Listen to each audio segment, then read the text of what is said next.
sure. What else did we put on our shopping list? Oh, what a mouth-watering smell. Paimon would know the aroma of biryani anywhere. Let's go get some. We can still add it to the list. Well, if it isn't the Traveler and Paimon.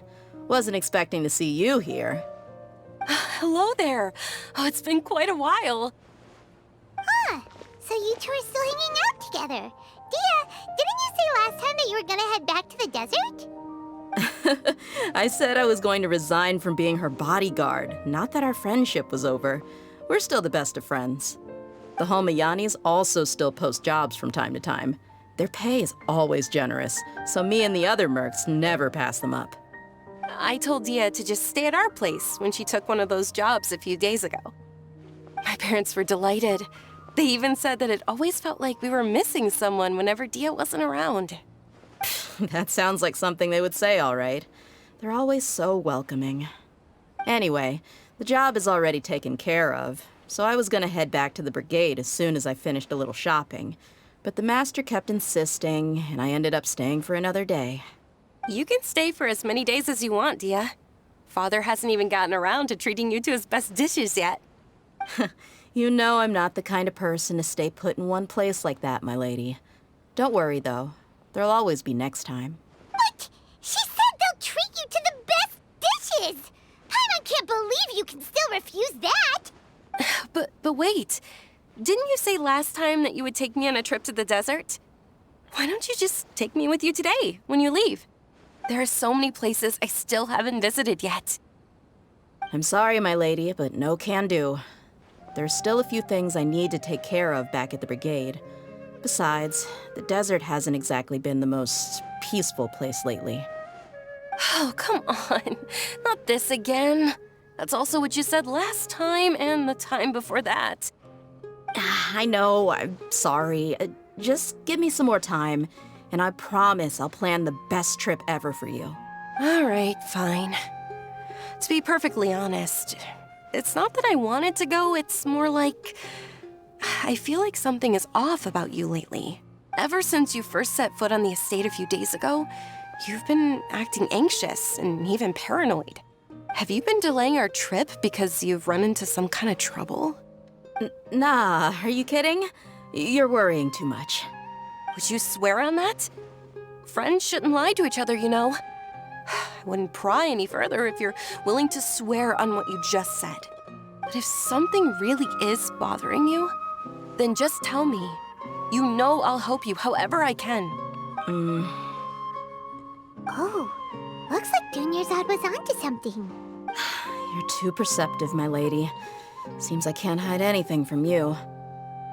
I just thought that nothing good could come out of telling you about the messy happenings of mercenaries. Knowing too much only leads to more trouble. Mercenary life is a dog-eat-dog world where Mora reigns supreme. Everything operates on a completely different set of rules. That doesn't change anything about what I just said, though. We're still friends, and I can only support you if I understand what's bothering you. My lady, you're not gonna stop until you drag it out of me, are ya? All right, I'll share what I know. Let's go somewhere else first. This isn't exactly the best place for a discussion. Okay, let's talk here. Just try not to draw any extra attention. As you may already know, the Eremites have both a lot of mercenaries and a complex organizational structure. Many mercs are no different than me, just going around looking for jobs to earn some mora. My brigade is called the Blazing Beasts. We're not a large group, but every member is loyal and brave. However, not all Eremite brigades are like mine. Some are willing to cross all kinds of lines for the sake of mora. The most notorious is a faction known as Deshret's Relics. Deshret's Relics? Judging from the name, they must really look up to... Yep, you got it. I've heard that you've already crossed paths with Ayn al-Akhmar. They're one of the groups under the Relic's banner. Oh, you mean the group that tried to sell us the Divine Knowledge Capsule?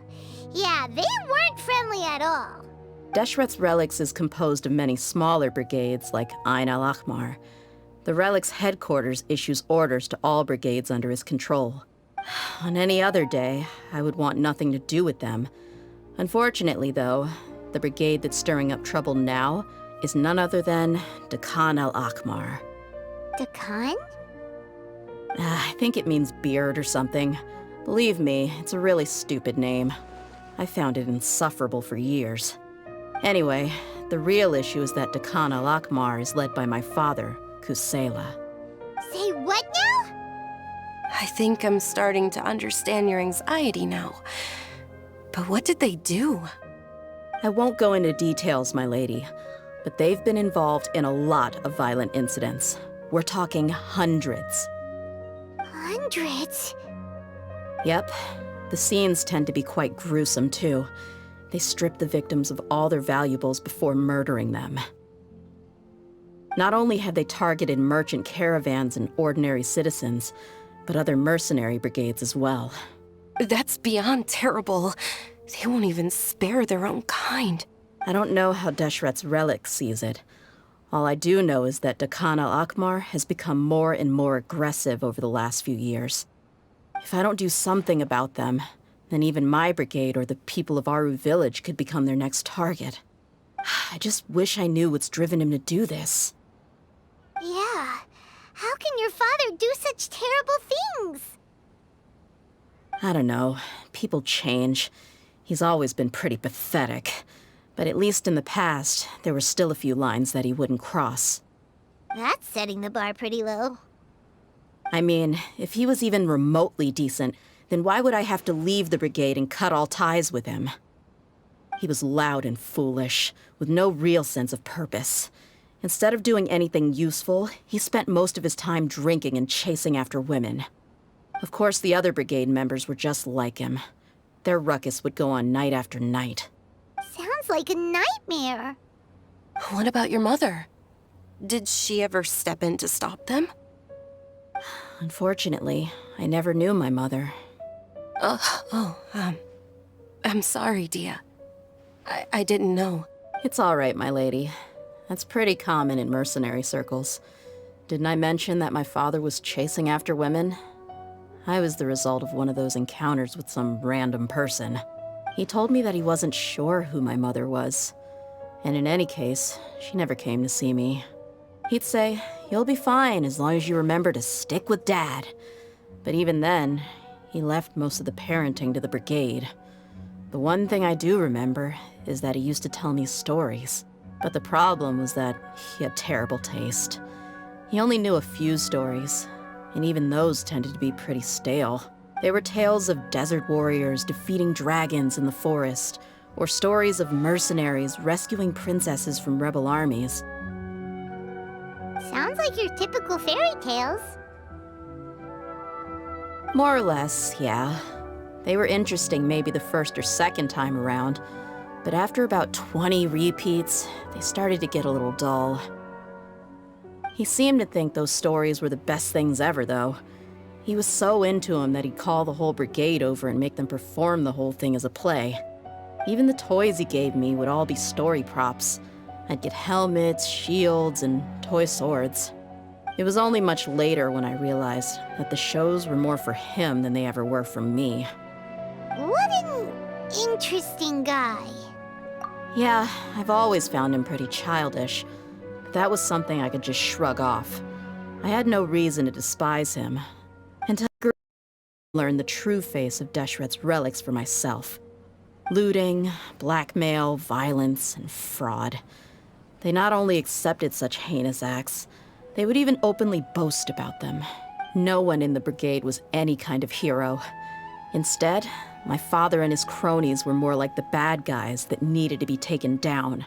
Did they really think that as long as they didn't do any of that stuff right in front of me, I would never know? I think I can understand your feelings. The difference between perception and reality must have hit hard. Yeah, but don't worry, my lady. It's all water under the bridge to me now. I had a huge argument with my father and left that place behind for good. I'm not investigating them due to any bitter feelings I still have towards my father. I just want to protect those that are close to me. Yeah, I told the boys to gather as much information as they could. Most of the reports concern violent incidents, but there's also some talk of smuggling. I see. But isn't this investigation incredibly dangerous? It is, but every mercenary lives life on the edge. It's a lifestyle that I enjoy. That may be true, but it'll be impossible for those who care about you not to worry. Well, now you get why I didn't want to share any of this with you. What should we do? They both have valid concerns. Huh? But there's no need for you to get caught up in this mess, too. Well, he's super tough, so if he went into the desert with you, then Paimon bets the problem would be solved in no time. I'm inclined to agree. I'd feel a lot more at ease if you took him along to help. I'll wait for news from you in the city until then. Please, stay safe. I'm honored that you care so much for me, my lady. All right, then let's get moving. Our first stop will be Caravan Rebot, where we can catch up a bit with my fellow mercs.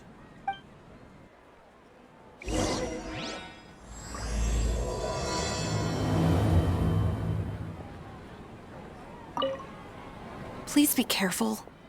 I'll stay in the city and wait for news from you. Just don't do anything reckless, all right?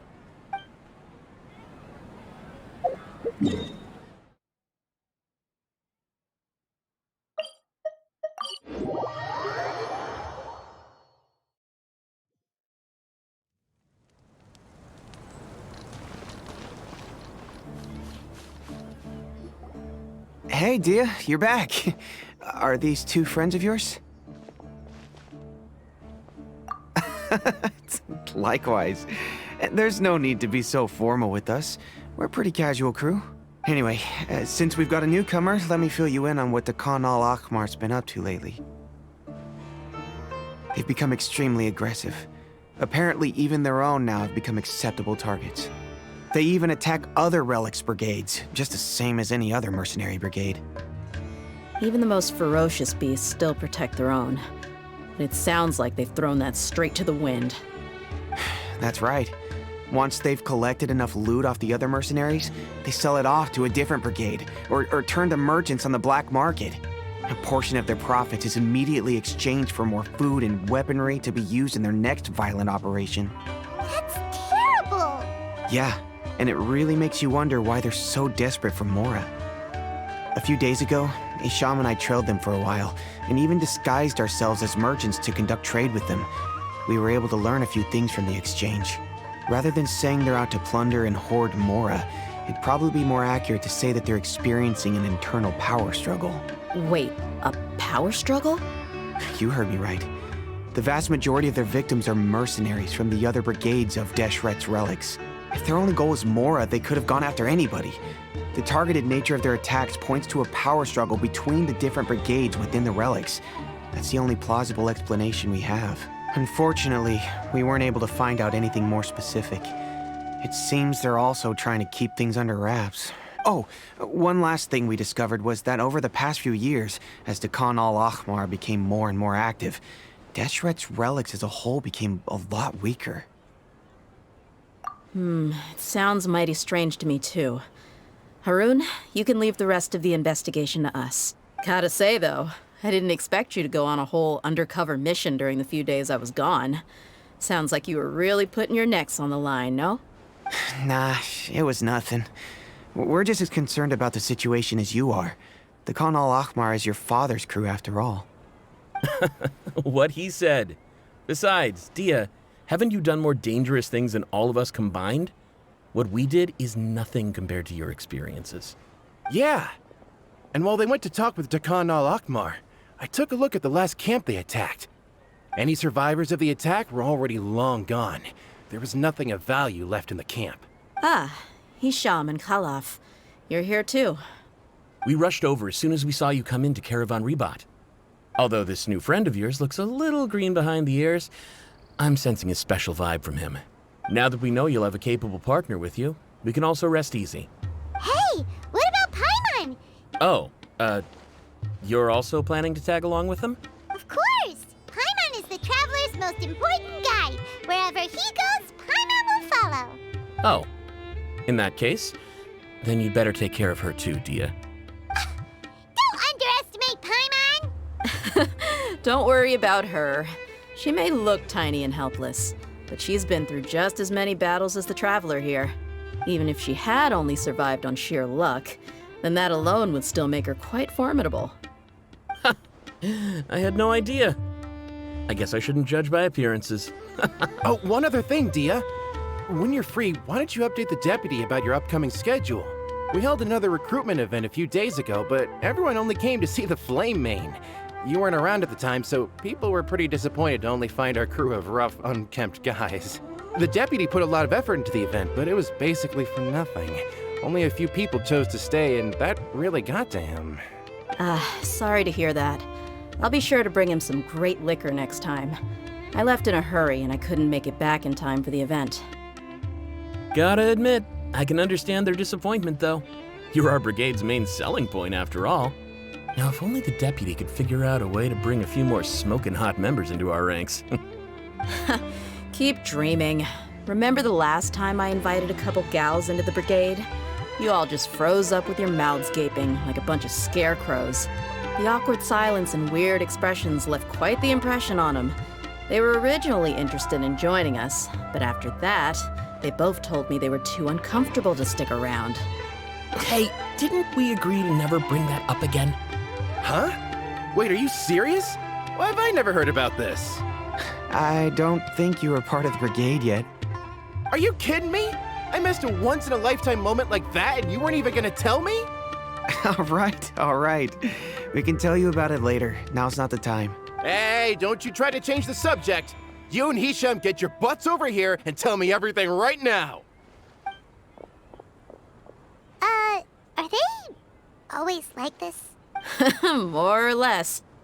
There aren't many rules or graces when it comes to mercenaries. We're used to just speaking our minds. If someone starts getting under your skin, you just yell right back at them. And if that doesn't put an end to it, then you just challenge them to a fight. But we also don't tend to take many things too seriously. Being direct and getting it all out of your system as soon as things come up is better than keeping everything bottled up, never talking about it. That's also why I never spare their feelings when I talk to them. If I want to laugh, I'll laugh. If I'm angry, then I'll unload on them. It's hard to stop once you get used to it. Though, I can never do that when I'm with the Homiyanis. Hey, knuckleheads! Can you at least tell me the rest of the intel before you go back to your bickering? Yeah, you hear her, Holloff? Told you we gotta focus on the investigation first. I drew up a map. Right here is the spot. There you'll find the merchant caravan responsible for getting rid of Dehya al-Akhmar's looted goods. All you gotta do is wait and ambush them in the evening. They'll have no idea what hit them. Perfect. Thanks for that.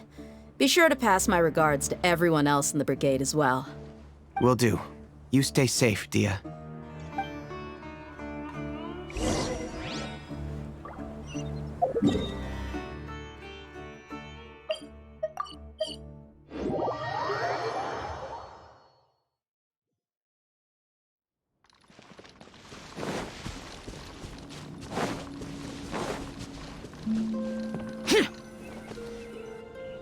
This should be the place. Let's find a spot to hide and bide our time. It's gonna come down to a fight one way or another, so let's all be careful. No need to worry. He knows his way around a fight. I'm not worried about that. What I meant is that we probably shouldn't go too hard on the enemy. After all, we still need to get information out of them.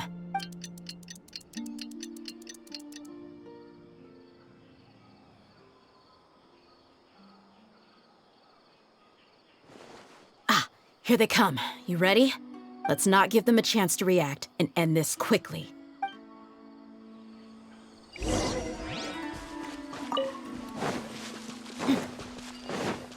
That's close enough. Feeling lucky today?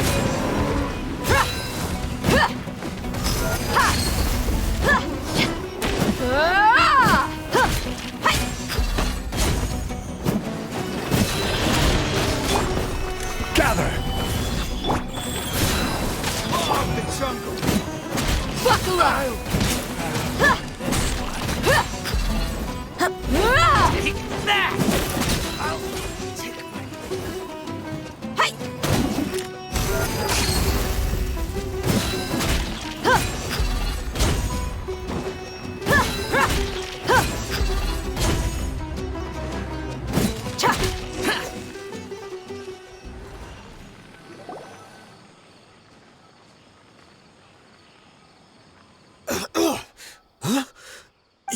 You're...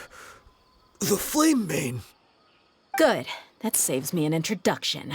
All right, time for a little talk. Are you buddies with Dakana Lakmar now? Tell me, what are they after? You know the code of being a mercenary just like everyone else. The first rule is to never divulge key information about our employer. What makes you think I'd talk? That might have worked on an amateur, but I know you're just looking to protect your reputation. Think about it, though. What's your reputation worth if you won't have the other tools you need to succeed in this line of work? Tools like, I don't know, your limbs or eyes? You've got 5 seconds. You might want to think twice about how much your employer's information is worth to you. Whoa! I'm not joking around. We can do this the easy way or the painful way. 2 seconds! I'll save you the trouble.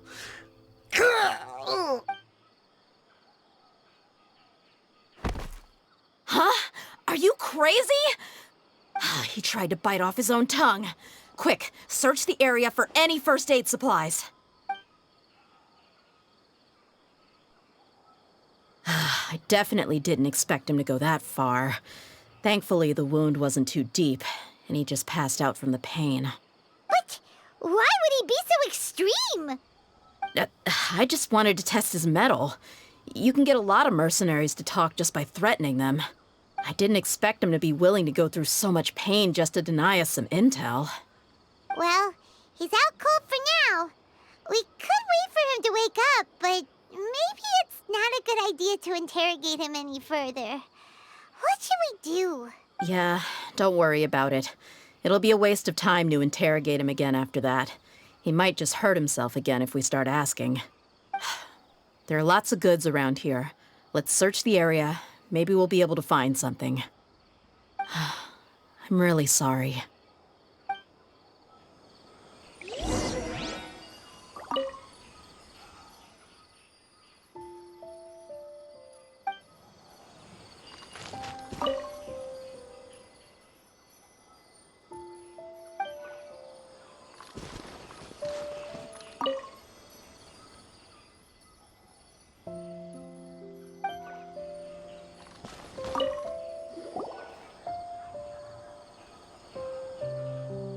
We found a piece of paper with a bunch of names on it. Maybe it's a record of something. Let me take a look. If this really is a merchant caravan, they should have a record of their transactions. Yep. I see an entry for Dakana Lakmar right here. Kusela, Idrisi, Bashar, and Takriti. All familiar names. Dakana Lakmar has been trading for a hefty supply of food, weapons, and medicine. It seems that in the past, they used to receive some canned knowledge as well. This caravan is just one link in their logistics chain. Once in the rainforest, the caravan will exchange the looted goods for Mora, and the funds will then be passed to a specific person. That person will then pack the caravan full of necessary goods, which will then be brought right back to Dakana Lakmar. Wait, why is there no Mora value recorded for the final transaction? No value? Yeah, every transaction before the last one was marked with an exact amount of Mora, but the final one, where they paid for everything to be brought back to the desert, was simply marked as delivered. Perhaps, but they couldn't have known how much they would make off selling the loot. Do they not care about profit margins at all? Anyway, the next part's the records of the goods themselves. There are a lot of entries. Everything was probably sourced from the rainforest. Huh? What's wrong? Shazamon Homayani? Homayani? You mean Dunyarzad's family? Could it just be another family with the same last name? I'd be surprised to find someone with the exact same first and last name. Shazamon Homayani is Dunyarzad's father, and the head of the Homayani family. Just what the heck is going on here? I'm sorry, you're right. I'll consider what we found and not jump to conclusions just yet. But what this piece of paper confirms is that the Homayani family has been providing goods to Dakana Lakmar. What if the Homayanis have been kept in the dark and don't know they've been trading with Dakana Akhmar?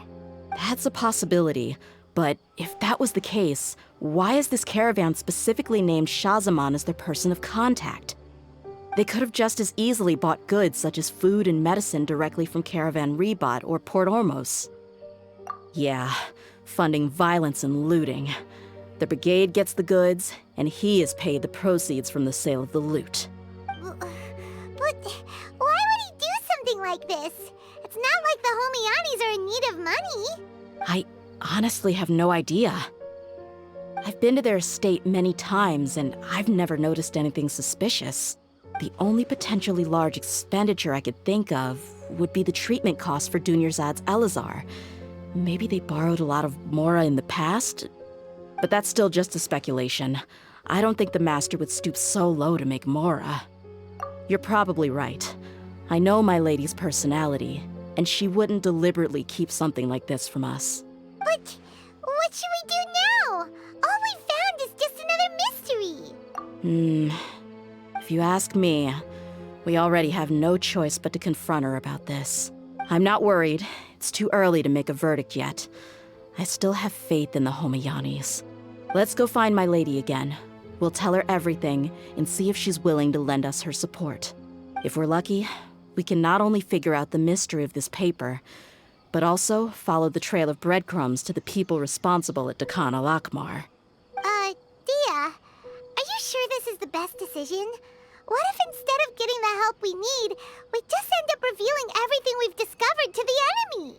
I've considered that possibility. But even still, I want to tell her what we found. I think I owe her that much. True friendship is built on trust. She showed genuine concern for me when we first brought up the topic. I can't repay her kindness with doubt and suspicion. That's not how I deal with people. You're right. Paimon wants to trust Dunyarzad too. Yeah. Let's pay another visit to Sumeru City.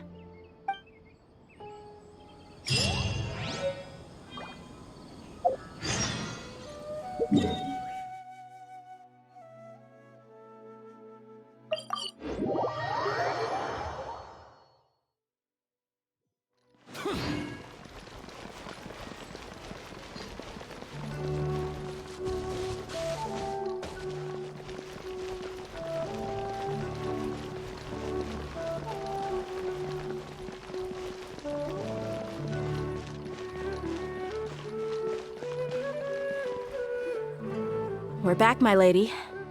Oh, you're back a lot sooner than I expected. You mustn't have run into any trouble then. Well, how did it go? What did you come up with? Actually, we're still investigating. It's just that we've discovered something strange. I see. The clues you found have led you back here, in the city? Something like that. Yeah. You all look a little dispirited. Whatever you found must not have been very encouraging after all. Why don't you discuss it with me? Maybe I'll be able to say something to cheer you up? It's okay, my lady. It's not so much about me being upset with my father or anything like that. How should I put this? So something is wrong. Even the Traveler and Paimon have been uncharacteristically quiet. On any other day, Paimon would have already waved to me with a smile and shouted, "Dunyarzad, we're back!" So tell me, what happened? Well? My lady, please prepare yourself for what we're going to tell you next. It concerns the Master. The Master? You mean my father? Okay, I understand. Don't worry about me. I'll listen as attentively as I can. My father has been supplying goods to Dehya al-Akmar? Yeah, it makes as little sense to us as it does to you. I've never doubted the Master's integrity, so I'm having a real hard time rationalizing how he could ever support an infamous brigade like them. Maybe he's not actually aware of the full story and just stumbled into the deal by accident. I can't help but agree with the Traveler. Huh? You mean you feel the same way, Dunyarzad? Thank you for sharing all this information with me. Since you've told me everything you know, I should also tell you about some doubts that I've been harboring for quite a while. In the past, I thought that my father hired a bodyguard for me so that I wouldn't run away and get lost. However, there are plenty of capable mercenaries in the Corps of 30. Why did my father go out of his way to hire Dehya? About that. Well, the Homayanis really needed bodyguards, so they reached out to the Blazing Beasts. Later, the Master told me that I was one of the best mercenaries he'd ever seen, and that I should stick around to become one of his bodyguards. He offered me a pile of mora, so I just signed on. Well, but that didn't really answer my question. Just think about it. Why did my father specifically reach out to the Blazing Beasts? Maybe the Corps of 30 just didn't have anyone available, or maybe someone recommended us. I've never given it too much thought. I think I get what you're saying. You'd think none of this was a coincidence. Precisely. At first glance, nothing seemed strange or out of place. But there are many parts of the story that don't actually make any sense. If my father had always been in contact with Dehya al-Akmar, then it would make sense for him to bring Dehya into our house. You mean the goal all along was to get Dehya to be your bodyguard? No, that's too much of a stretch. I cut all ties with my father a long time ago. He has no control over my life anymore. But that still doesn't rule out the possibility that your father has still been trying to influence your life without you knowing. So, the Master was not likely an innocent victim in all of this? Sorry we put all this on you so suddenly, Dunyarzad. It's okay, Paimon. I should actually be thanking you. Regardless of his reasons, if my father has truly been funding a violent group of mercenaries, then it's my duty to bring him back to reason. But is that really the right thing to do? My father has committed many atrocities and deserves all the punishment that he has coming to him. I have zero sympathy for him. You may call me an ungrateful child, but my feelings will remain the same. However, the Homayani family has treated me with nothing but generosity and kindness. If we decide to investigate this further, we could end up implicating the entire Homayani family. I would be biting the hand that's fed me over all these years. Dehya. It's all right, Dehya. If anyone were to ask, you could always just say that I'm the one who instructed you to get to the bottom of this. You don't have to do that, my lady. I'm not conflicted because I'm afraid of taking responsibility. Besides, you're the one we should all be worried about right now. Hey, it's still too early to give up hope. What was that thing about friendship again? Right, yeah, trust! You said that yourself, Dehya. Besides, there's no point on getting all riled up before we've confirmed all the facts. Thank you, everyone. That makes a lot of sense. I guess I should always remember the trust that I've placed in people. In which case, my lady, could you ask the Master to come out and have a chat with us? Sure thing. I also hope he'll be able to give us a logical explanation. Let's meet at the usual place then. Usual place? Ah, right. Today's the day. Let's go meet up with Sucrose.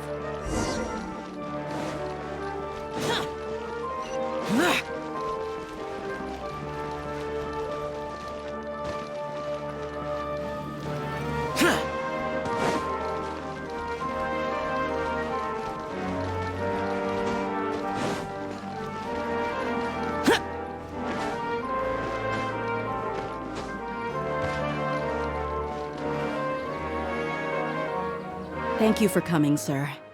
Please allow me to introduce these two. This is the Traveler, and next to him is his travel companion, Paimon. Yes, my daughter has mentioned them from time to time. It's a privilege to finally meet them in person. But we may skip all the pleasantries for now.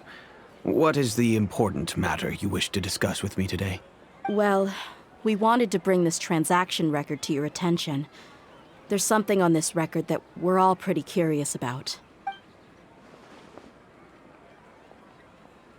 So, that's what you found. Huh. Seems like I can't keep everything from you much longer. If you wouldn't mind, we'd like an explanation. Well, it's a long and difficult story. And to be perfectly honest, I'm not sure if I'm doing the right thing. What I do know, though, Dehya, is that the truth will bring you no solace. If anything, it will likely cause you a great amount of anguish. Wait, me? Yes, I understand perfectly why you came to see me. And I am touched by your collective commitment to do the right thing. But knowledge always comes at a price. And sometimes, as they say, ignorance is bliss. Your father, Kusela, and I both believed that. Of course, you have the right to seek and learn the truth, but I must warn you. The facts of this matter may reduce everything you've built for yourself into sand, blowing in the wind. If you must proceed, then Kusela's heartfelt efforts will also fade into the wind like a fleeting mirage. His heartfelt efforts? I'm sorry, sir, but I'm not sure I follow. I've made it this far in life without a single drop of my father's support. I have my own ideals and ways of looking at the world, as well as people and causes that I've chosen to cherish and fight for. None of these things have anything to do with him. I came here today to support you as the head of the Homayani family. No warning will change my stance on that. I understand. Then let me tell you a little story. Our family once needed to take a trip to the desert when Dunyarzad was just a baby. Along the way, we were attacked by bandits. They had superior numbers and quickly overpowered our bodyguards. When all seemed lost, a group of passerby Eremites lent us their support. Those Eremites were Kusela's brigade, Dehya al-Ahmar. Kusela's men told me that the attackers were Eremite mercenaries, just like themselves. I was shocked. Why would Dehya al-Ahmar go so far to save us and not spare the fellow Eremites? Kusela was grinning and walked over to play with baby Dunyarzad. She was startled by his unfamiliar face and nearly started crying. Really? I never knew. He said that he had no particular reason to help us. He just took pity on us because he had a daughter about the same age. We started talking about our children, and I sensed that he was a devoted father. To repay his kindness, I hired his brigade to help out at our estate for a time and offered everyone generous remuneration. So, that's what happened. It was many years before I saw him again. I almost didn't recognize him the next time he came knocking on my door. The man I knew to be strong and healthy had been reduced to a shell of himself. He couldn't even walk anymore without his cane. So, what happened to him? He was perfectly fine when I left the brigade. I'm not too sure myself. The only thing that didn't change was his cheery disposition. He said there was absolutely nothing to worry about and that he had gotten into a fight. That was all. He then suddenly asked me if Dunyarzad, now that she had grown, would need a bodyguard of her own. At the time, Dunyarzad was going through a particularly severe bout of her Elazar. There was no need for her to have a bodyguard when she could barely leave the house. But he kept coming back to the topic. Come on, it never hurts to be safe. How do you know a bodyguard won't come in handy one day? I was completely lost at first, until he recommended the Blazing Beasts, and in particular, a mercenary named Dehya. So he was the one who recommended Dehya to you. Indeed. He didn't say it out loud, but it was clear that he saw Deshret's relics as an evil group who would eventually corrupt every member in their ranks. He was already beyond redemption, but he hoped that he would be able to detach his daughter from the vicious world of mercenary life. If Dehya could stay in my house and keep working as a bodyguard, then gradually her affinity for the desert would decrease, and she'd be able to leave her previous life behind.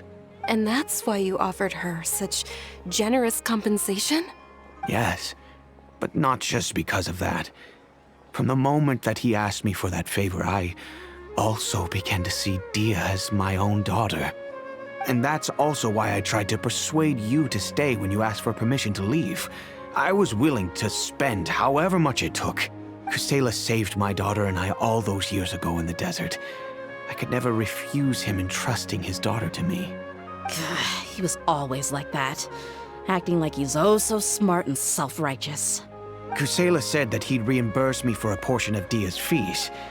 I refused to take any mora from him, but he'd always send me funds anyway.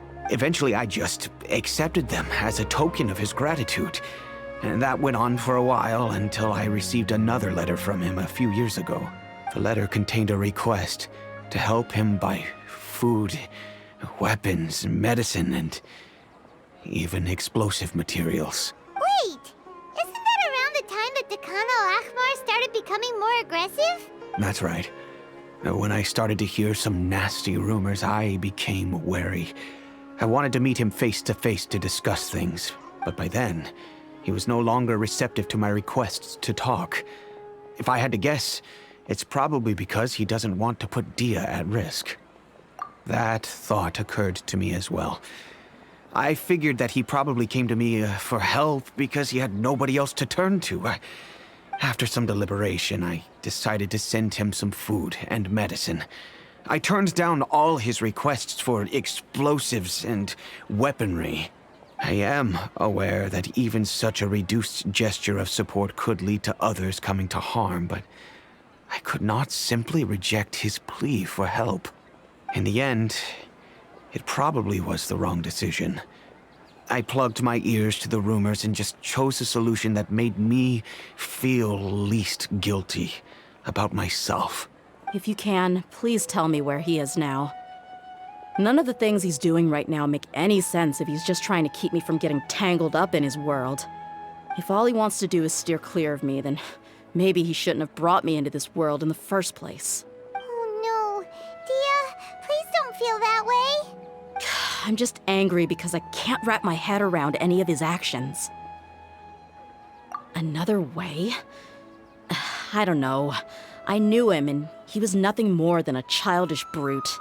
I can't understand what's going through his head. But I guess you do have a point. We haven't uncovered the whole truth yet. We still need to figure out his exact actions and reasoning for these last few years. I'll do my best to help. Of course, anything between the two of you would need to be resolved between you and him alone. I don't know Kusela's exact whereabouts. Outside of supplying his brigade with some goods, I tried my best to avoid getting involved any further with him.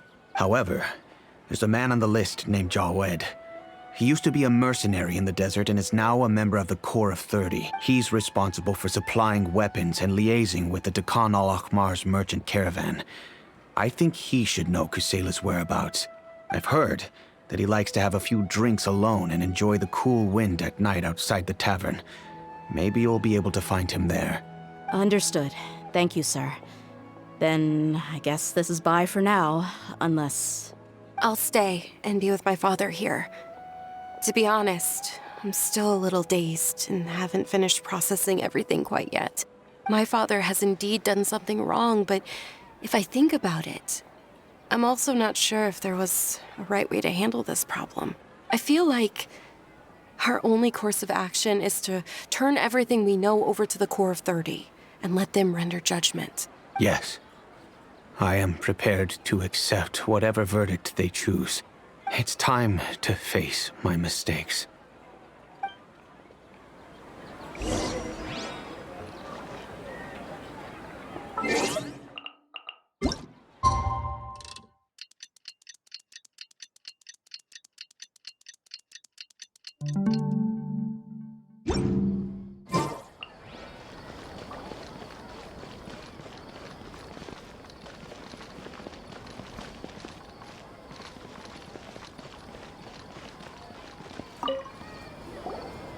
Huh? Who are you guys? I know what you've been up to. Smuggling weapons to violent brigades in the desert while working for the Corps? Pretty bold, if you ask me. Shh! Keep your voice down. How do you know all that? Come with me. We should take this elsewhere. I'll be happy to talk things over once we're somewhere private.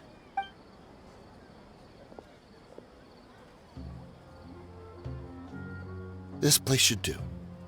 All right, back to my question. How did you all know about me? Don't worry about that for now. You know what kind of punishment you'll face once we report you to the Corps, I assume. Wait, there's no need to jump the gun. Let's talk this out. What are your terms? So what's in it for you anyway, Mora? Well, I was a little tight on money at the time, and Kusela took good care of me in the past. I weighed it in my mind, and I couldn't find a reason to turn the opportunity down. I wouldn't only be helping my benefactor, but I could also make some quick Mora. Let me tell you how it is. We're investigating Dehya al-Akmar, and we're gonna put an end to their operations. If you provide some help for us, then we might just put in a good word later to reduce the terms of your punishment. Hey, why don't we discuss this a little first? Listen, I made quite a bit of Mora from my last run. Just give me a number, and I'm sure we can... Shut it. My patience is running out. You should know when a mercenary is after something other than money. All right, sheesh. But you gotta promise you'll put in some nice words for me later. They're always on the move. Here's the spot they were at the last time I made my delivery to the desert. Feel free to go have a look. I'm just telling you though, it's not on me if they're not there anymore. Sure. And then you can forget about any nice words from us. Hey, come on. Now you're just being unreasonable. Really? And how do I know you're not leading us straight into a trap? Don't forget, you're the one with no bargaining chips. All right, I get it. Why don't you go take a look, and if they're not there anymore, I'll try to figure out something else for y'all. Now that's more like it. Let's move. And as for you, try to stick around the city until we get back. You don't want us to call the folks from the Corps and have them drag you back to the city.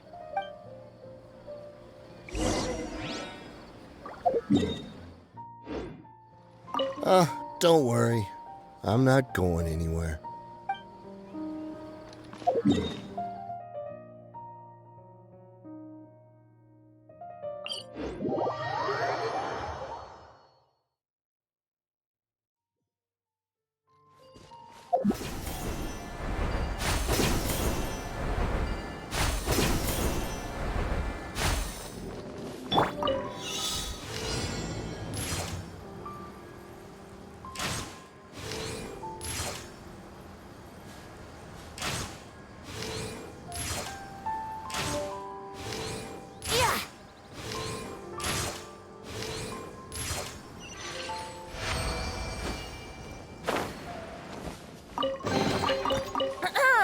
Have you heard the ballad? Seems like we're in luck. That should be their camp right up ahead. Let's go. We'll finally get to the bottom of this ourselves. I'm here to see Kusela. Tell him to get out here. Dehya, why are you here?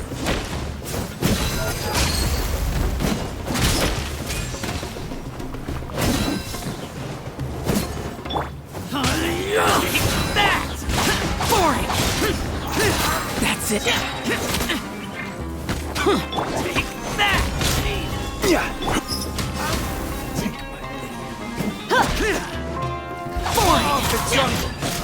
Haven't you all done enough? Oh, so are you also here to stop us? Stay out of this. It's got nothing to do with you.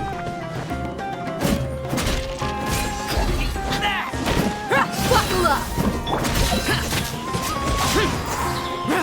Think you can get away? Life goes on. Yahoo! She's so strong. Enough fighting. We all know each other, and I don't want to take things too far. Just bring Kusela to me. There's no use hiding him anymore. Did you understand a single word I just said? Or do I need to bash your skull in some more? All right, everyone, let's all just calm down for a second. Dehya, the boss can't come out and see you anymore. He died a long time ago. What?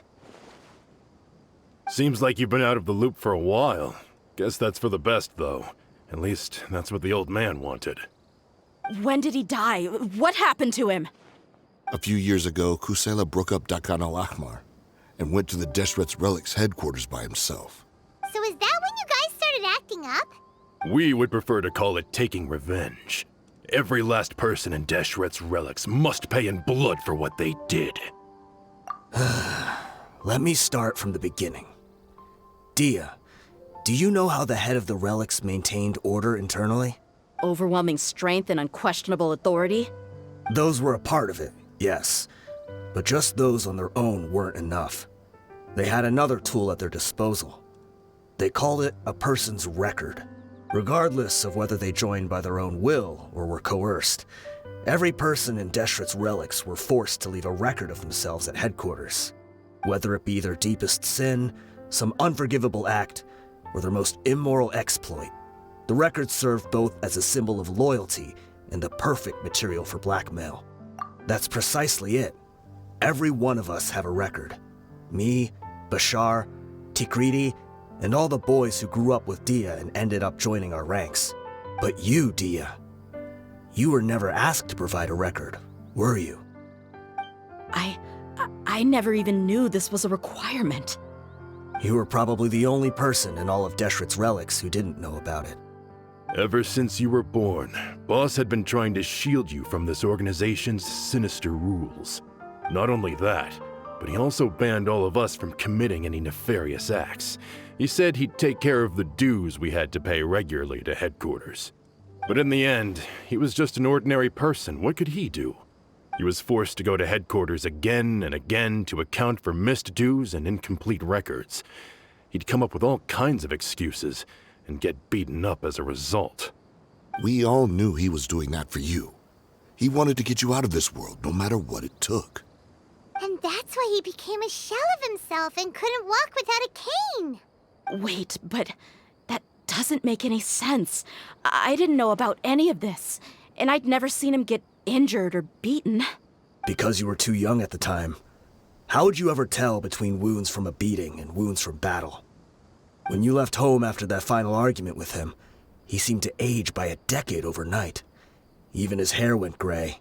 So even the blazing beasts were... Yep. It was all his doing.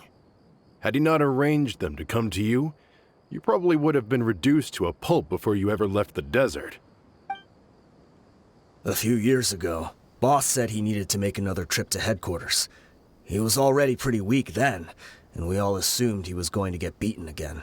I suggested that he hand the role of leadership over to me, but he said there was no longer any need, since the Khan al-Ahmar would soon be no more.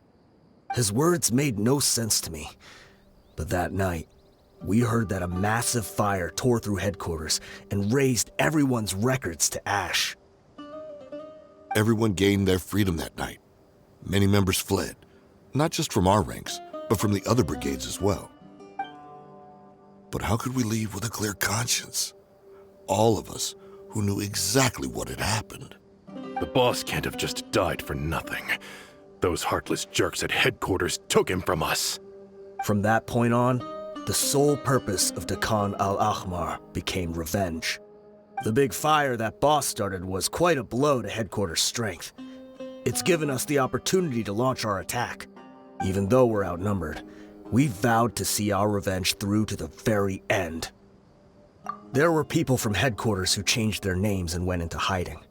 Some fled to other brigades, and others escaped to the rainforest. But we won't let any of them escape our wrath. They'll all pay for what they've done. We've suffered plenty of losses as well. To keep going, we need an enormous amount of supplies, from food and medicine to weaponry and explosives. All we can do is exchange our loot from Mora, and then use that to get supplies. We forged Boss's handwriting and sent out many letters to his former friends. Thankfully, many people were willing to come to our aid. We were also able to attract many mercenaries who shared our goal. We've endured unspeakable pain to win many impossible battles. Deshret's relics have become weaker and weaker, and now we finally have an opportunity to directly strike their headquarters. Paimon doesn't know what to say anymore. We do know right from wrong, but we were sinners from the very beginning. We do not deserve the freedom that the boss won for us with his life. Boss always loved his old-fashioned hero stories. Those tales about sacrificing yourself to save the world. We used to always laugh at him for it. But in the end, he really went and lived those stories out himself. As for me, I never considered myself a hero. We're all the lowest of the low. We have no right to even imagine such an existence. But maybe those hero stories he liked foreshadowed everything that was to come. The spirit of the hero touched all those he had saved, and more people joined his cause. Maybe we were all just acting along with the play in the beginning. But as we acted the parts and recited the lines, we were drawn in. And now, we want to see the story through to the end. I'm sorry, Dehya. I know you always found us insufferable ever since you were young. Just think of this as a madman ranting. I'll go with you. Huh? Dehya? You wanna go with them? I grew up with these guys, and I know they're not bad people. It's just that some situations get so bad that it's difficult to tell good from evil. All I know is that Deshret's relics must be destroyed. Furthermore, I want to go see the place for myself. I want to know if my father is still there. I know you don't want to get involved in this, so there's no need for you to tag along.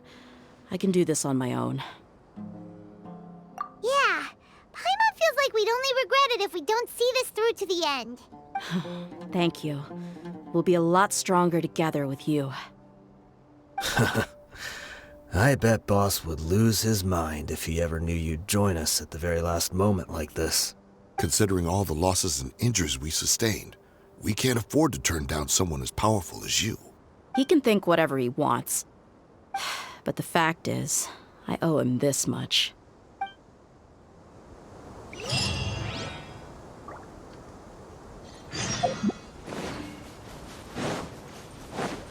Wouldn't gliding be faster?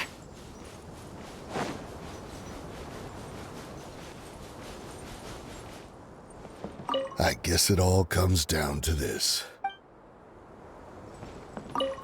What a bummer. I just had to get injured now, right before the final fight. Be sure to punch one of them for me, huh?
Is this the entrance?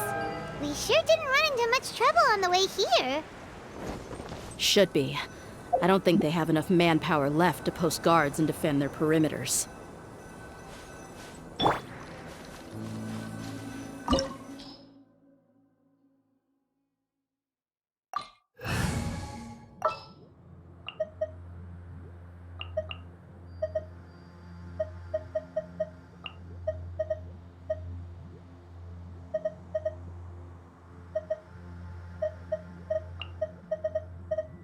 There are still so many places for us to explore.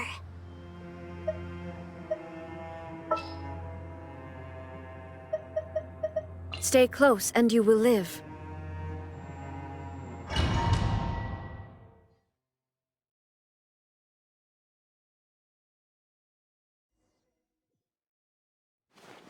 Wow.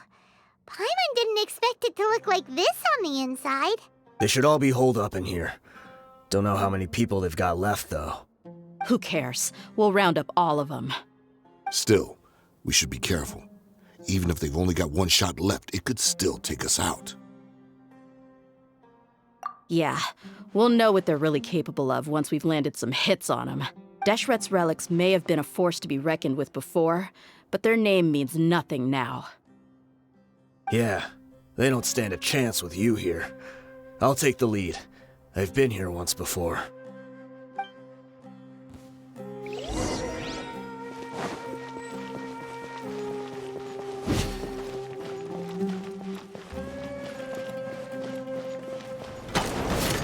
You are not welcome here. Think yours. I see everything.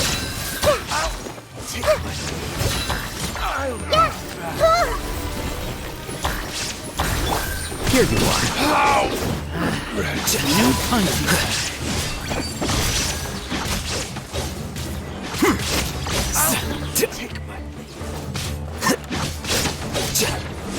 Illusion shattered!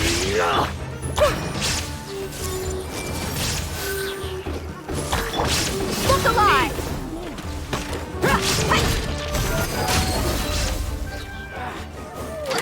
Lucky today.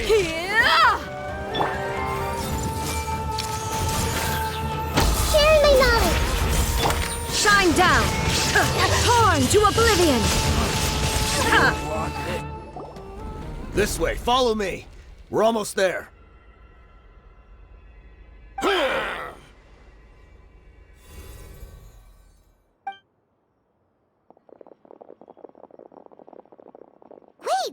They went charging ahead without checking for any traps! Hey, you guys okay? It seems like we just got trapped in here. Don't think we triggered anything else. Watch out, the enemy's coming from ahead.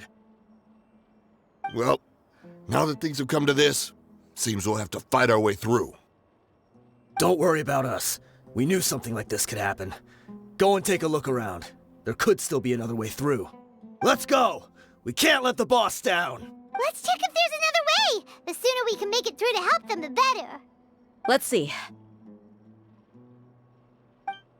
I think I see a way through over there, but it's being blocked by something. Let's try our luck with that mechanism. Okay, let's go!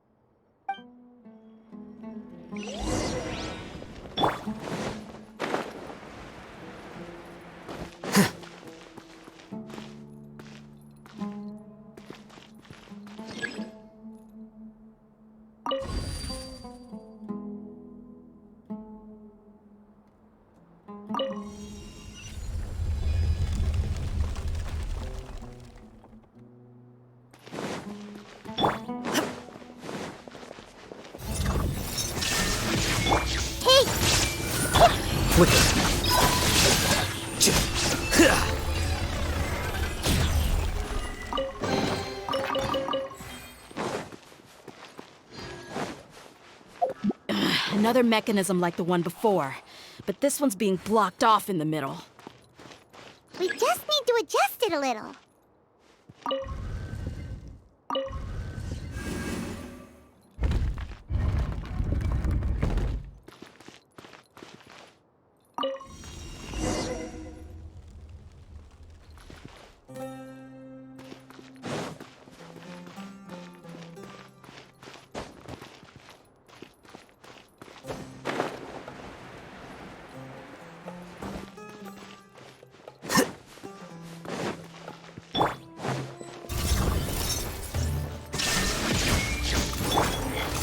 Solidified!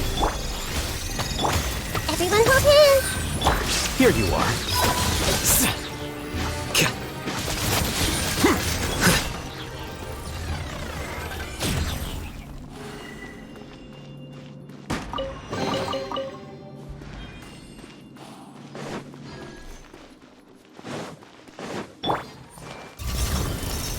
everything! Gather! Illusion shattered!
I wasn't expecting anyone to make it through from the other side.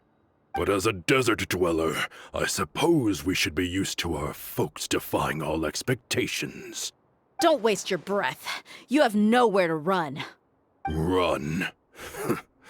Had I wanted to run, I would have fled 1,000 times already. I witnessed the golden age of Deshret's relics. Even if I could leave this place behind, all that awaits me now are endless days of humiliation and ruin. Even now, my brothers and I still believe in one thing. The greatest should never live to remember their fall. So you want to go out in a blaze of glory? Let us draw our weapons! We will show them the true power King Deshret bestowed upon his followers. They are but two, while we hold within ourselves the entirety of the relic's glory. Wave 1, charge! Eliminate them!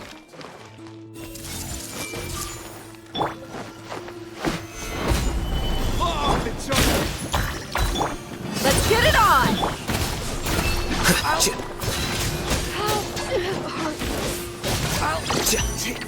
Where do you think you are? I'll be back. Don't think that you've won. We're just getting started. This is order. Stabilize. Make yourselves a move! Now you're King Deshret will not abandon any one of his followers. Will. Brothers! This is where we'll prove our faith. Do you all just want to die? None of us plan to leave this place alive!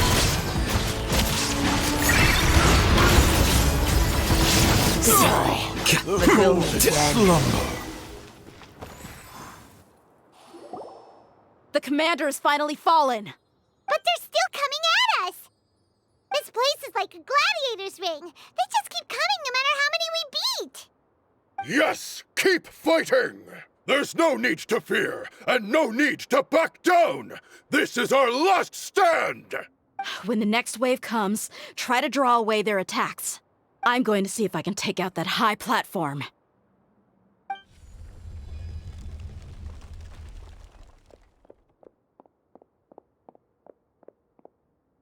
Get out of my way! Come and face me, Michel! Ugh, so they've broken through the front as well. Apologies, Lord Michal. They fight like absolute madmen. No matter how much we throw at them, they just keep coming for more.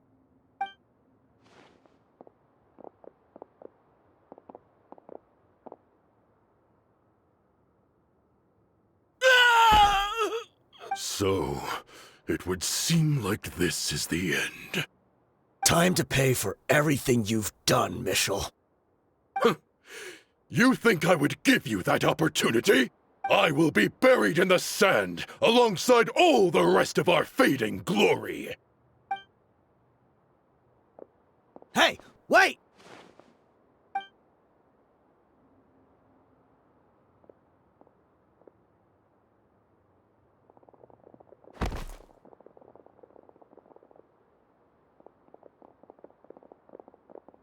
We were too late.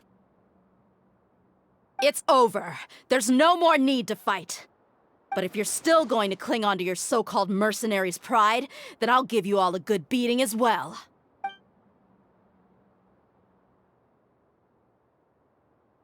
Hey, Dehya! I found the mechanism. I'll get you all back up here right away.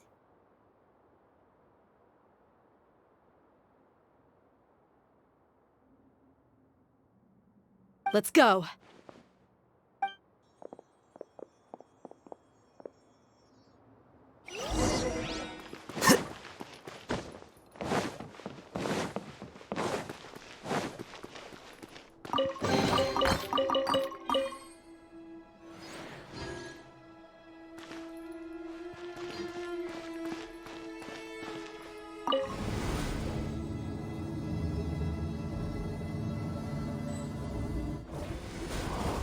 Who are you filthy rats? And why are you always pestering us?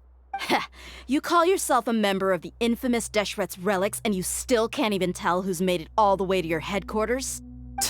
Who knows what intent a bunch of rats may have? We try to catch a couple, and you all just show up on the other side instead. How are we supposed to figure out what you're after? Hey, have you ever heard of a man by the name of Kusela? Why would I know? It's not like I'm in charge or anything. This is your last chance to talk. Hey, I said I don't know anything. I'm just an average member here. I'm telling the truth. If you're here to find someone, why don't you look through the records yourselves? Who can remember every name and face with so many people coming in and out every day? The irony. His life became a light for so many, yet to others, it wasn't even worth remembering. Where's the records room? Answer me! It's right over there. All the files are in there. You can go through them as much as you want. It's not like any of them still matter anyway. I mean the old records room. The old records room? You mean the one that got burned down? Kusela. Ah, yeah, I remember him now. The guy who could hardly walk. Watch your mouth. That's our boss you're talking about. He was definitely faking it. We all let our guard down as soon as we saw him come hobbling in. But in the short time it supposedly took him to take a dump, he'd already gotten away and started a fire in the records room. He couldn't have possibly outrun us if he wasn't a fraud. And after that, Deshret's relics fell into complete disarray. Stop wasting our time. Every one of us here is perfectly aware of what he had done. Tell me, where is the old records room? It's just over there. Go see it for yourself if it means that much to you. There's nothing left in there but ashes. No human could ever survive that kind of inferno. Bashar, Tikriti, let's go. We'll leave the others here to guard these guys. Spare them no mercy if they try anything.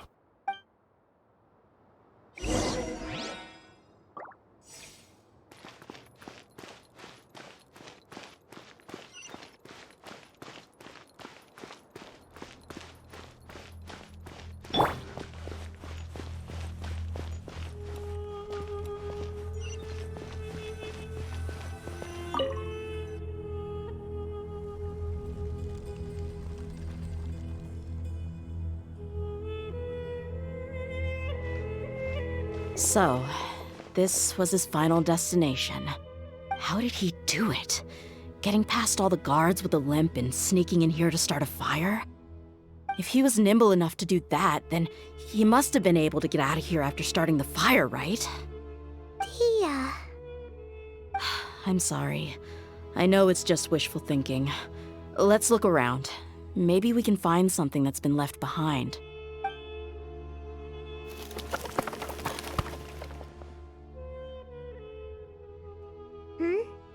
Is this a cane? It must be the one that Dehya's father used. Kusela. Thanks for everything, boss. We're fortunate to somehow find that cane after that fire. Let's split up and look around some more. What if something else has been left behind? But what else could survive a fire like that? Huh?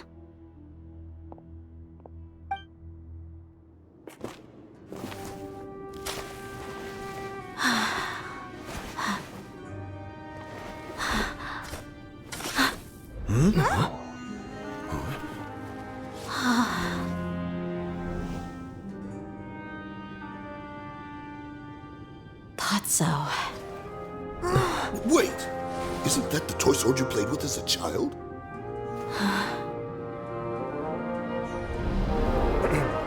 The dragon is no more, for Princess Dehya has slain it. Its head now hangs above the city gates. Her bravery has brought eternal peace and prosperity to us all. Dehya, come on.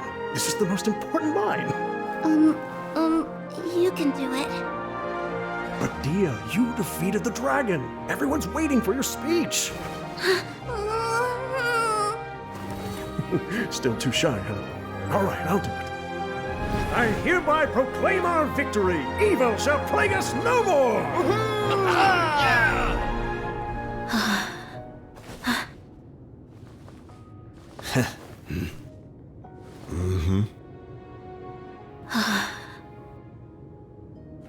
I hereby proclaim our victory. Evil shall plague us no more, Dad.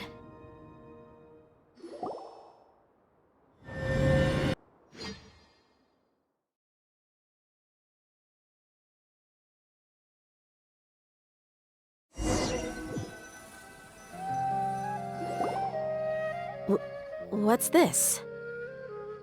Don't you remember? You asked Paimon what she would do if she were to wake up tomorrow with loads of money. And Paimon said that she would get boatloads of tasty snacks. You looked super confused at the time, but said it was an adorable thing to say. These opportunities don't come by often. So today, Paimon's gonna treat you to a special crash course on Paimon's life philosophy. Hey, come on! Paimon's not that stingy. Anyway, the point is that you should eat to your heart's content. You'll feel better for sure once you've gotten something in your tummy. Dunyarzad will also be here shortly. She's already heard that we're back. Aw, thanks, you two. Honestly, this is very unlike me. I just had a lot on my mind on our way back, so my chest was filled with all kinds of intense emotions. They just shook me even more than all the feelings we've shared during our previous adventures. But when everything came to an end, those emotions also vanished without a trace, and I was left feeling more empty than ever before.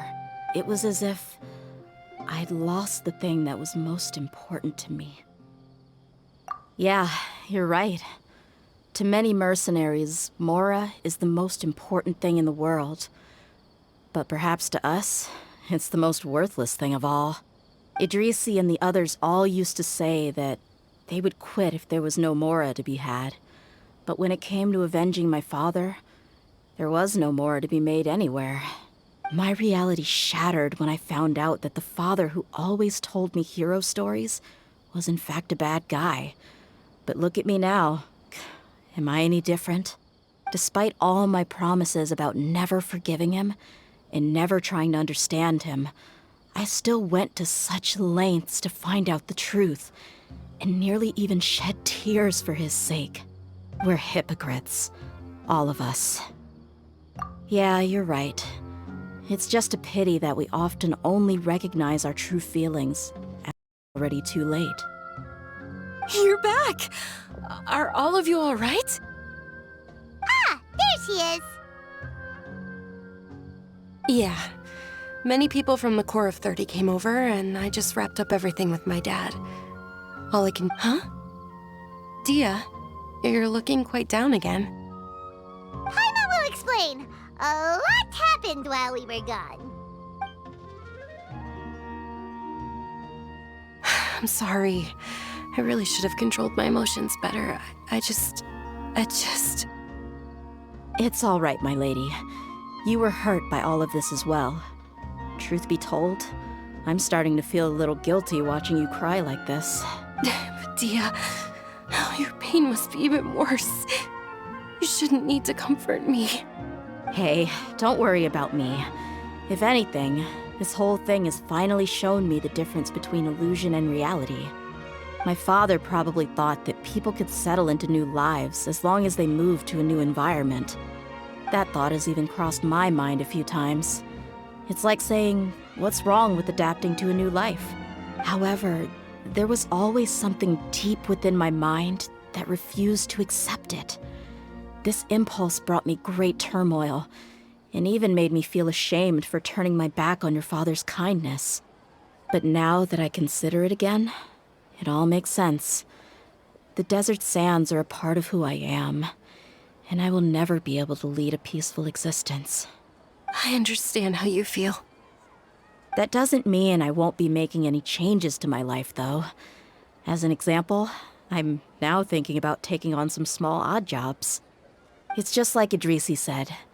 I also want to catch up to my father and become a character in his play. Even if the ending of the story may be childish and ridiculous, it won't really matter. Isn't that neat, though? Oh, you'll be a whole new kind of mercenary, one that's not out for Mora. Why don't we go for a change of scenery once we finish eating? What about stopping by the Grand Bazaar again? Right. You said you wanted to get a rug for your family. We'll come along too. I can't thank you enough for taking care of me this entire time.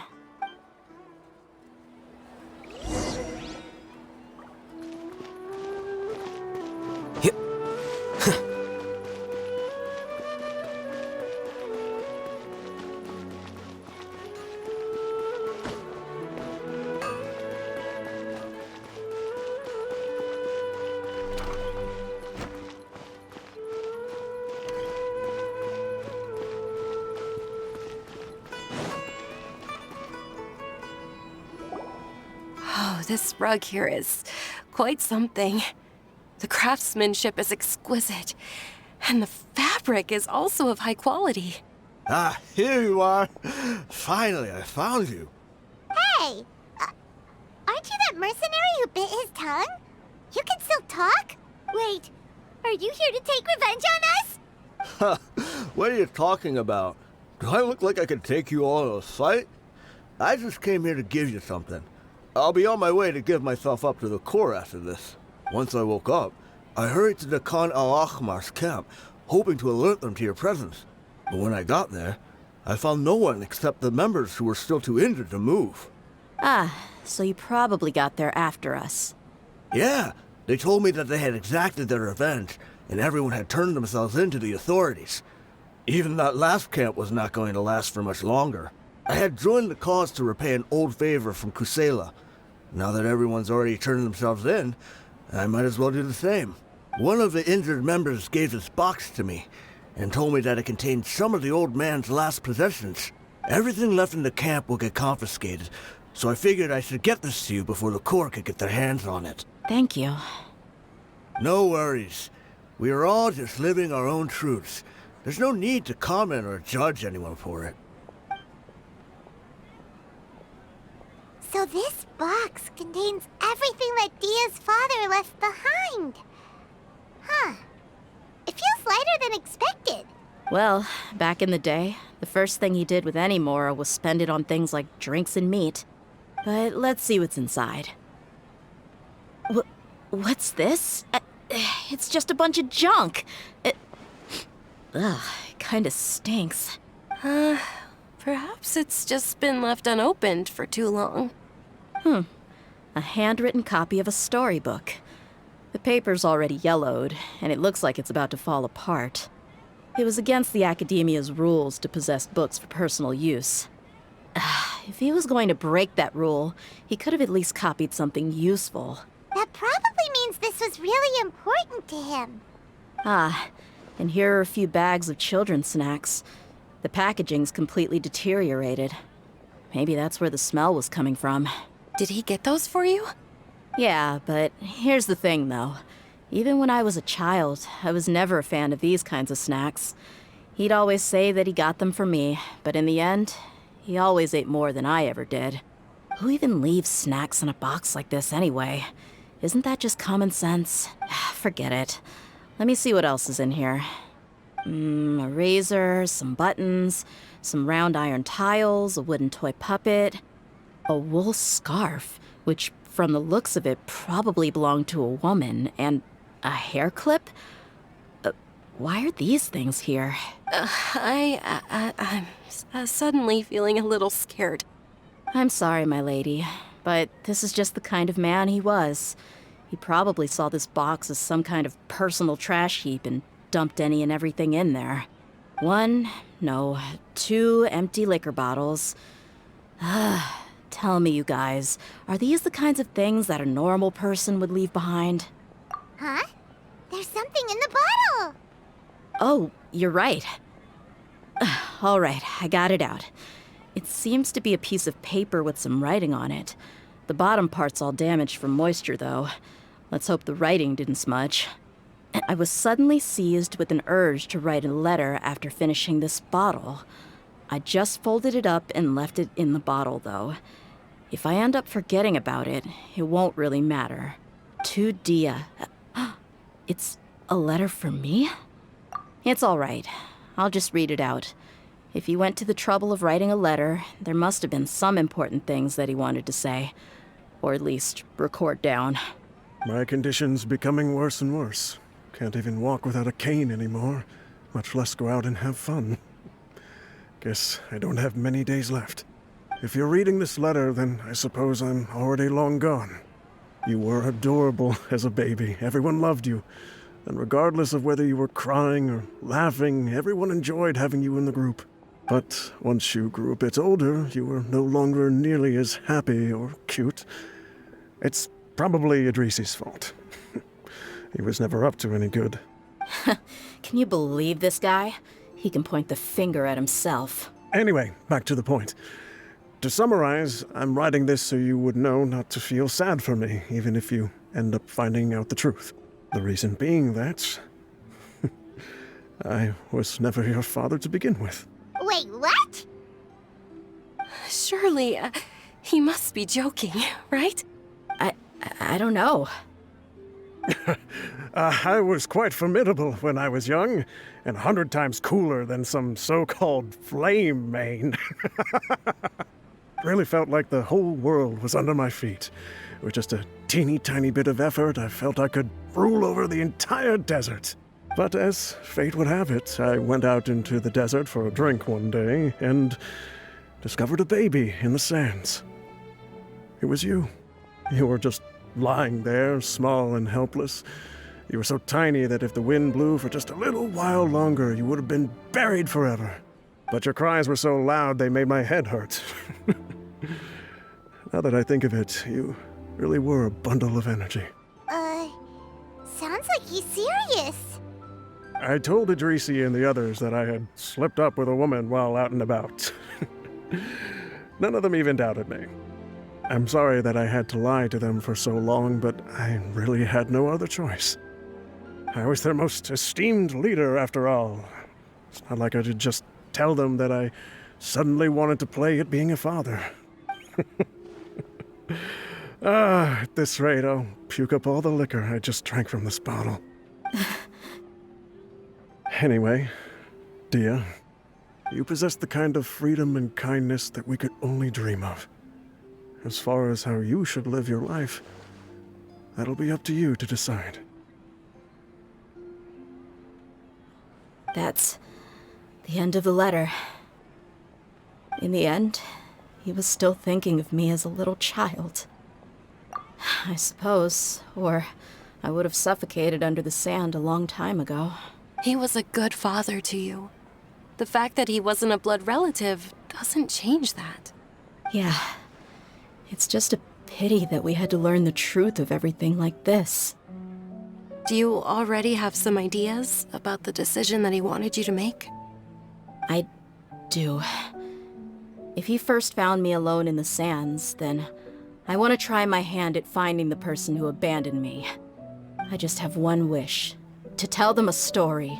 That there once existed a childish and foolish jerk with a heart of gold. And that only under his care was I able to grow and mature into the person I am today. If you end up finding any leads, can you share them with us?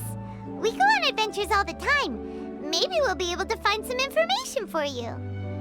Sure, I appreciate it. I wasn't expecting you to be so enthusiastic. I'll help too. Thank you. All of you. Thank you so much. My life has certainly had its twists and turns, but I've always considered myself lucky. Because no matter where I've gone, I've always been surrounded by incredible kindness.